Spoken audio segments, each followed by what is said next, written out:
The Miami Heat, buy, sell, or hold? They're a hold, and it's just because like their team seems set to me. They're barely under the tax line. I think they're one of a couple teams. I think Toronto is another one.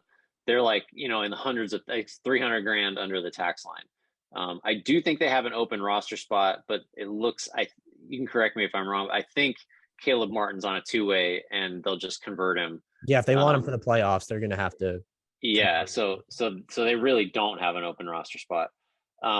They're maybe like this Christian Wood stuff. There was some reporting that they've been interested, or people are talking about them being interested. Unless that's like I don't understand that. And I have no possible understanding of why the Rockets might want Duncan Robinson. I'm assuming they But don't, because what is yeah, he? yeah, You said on the last podcast. $90 million Garrison Matthews. Um, I think I do think I would look into trading Duncan Robinson.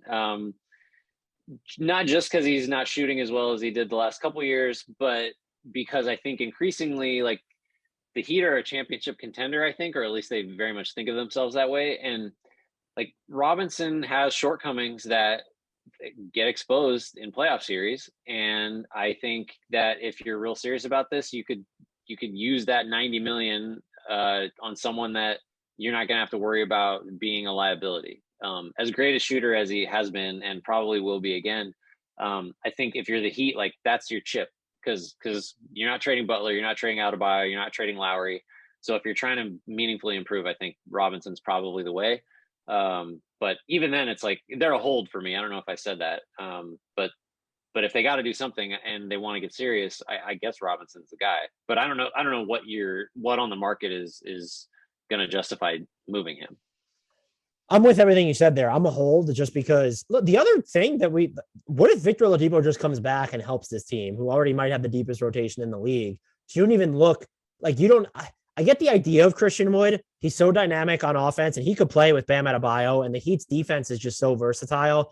To give up that, I guess if you're getting off Robinson's deal in the process, Wood is not someone I would view as part of their closing lineup. I would still think Adebayo Tucker is the way you want to close games with Butler, Lowry, and then Hero at that point.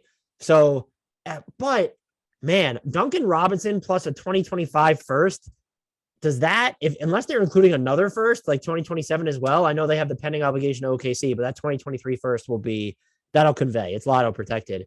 So, like, maybe they could do something interesting if they wanted to, because we know that Pat Riley doesn't give a shit about just trading away future first, is my point. So, Duncan Robinson is, look, if you're going to overpay for shooting. And Duncan Robinson still has that gravity, and he shot the ball better, at least relative to his early season, rock bottom clip.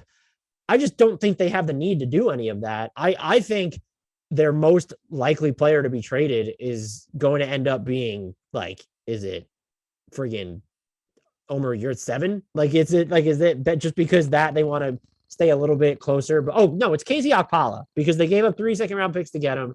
He's in the final year of his deal before restricted free agency. He makes only 1.8 million.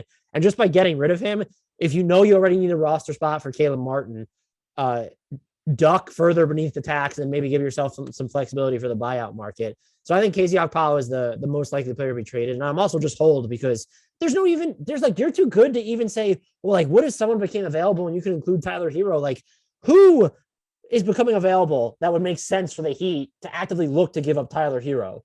Plus, it would have to be Duncan Robinson as the more money. So I'm a firm hold here. And I think they're deeper than I expected. I thought depth was going to be an issue, especially because they wasted a roster spot on Udonis Haslem. But just between Tyler Hero playing so well, but also, fun fact about PJ Tucker, I was going to make this the stat of the week for the podcast, but I don't know if people would appreciate it as much. He has used roughly double the number of dribbles he did all of last season combined in Milwaukee and Houston. Miami's like running stuff through him and letting him pass and put the ball on the floor. He even made a joke. Someone asked him, I think from 5 Reasons Sports, about his role this season. He was like, they actually let me take twos. So just like, they're so good, like getting contributions from Gabe Vincent, Max Strus, like and Caleb Martin. And then you have Victor Oladipo maybe coming back. I think it's an easy hold, but it is the idea of them just going full throttle and saying, you know what? We're so married to the now. What is Duncan Robinson and 2 first-round picks getting us? Hard to say. I mean, Garrison Matthews, maybe. Got to make the money match, though. Is KZ your most likely player to be traded as well? Yeah, you talked me into that. That was a good argument.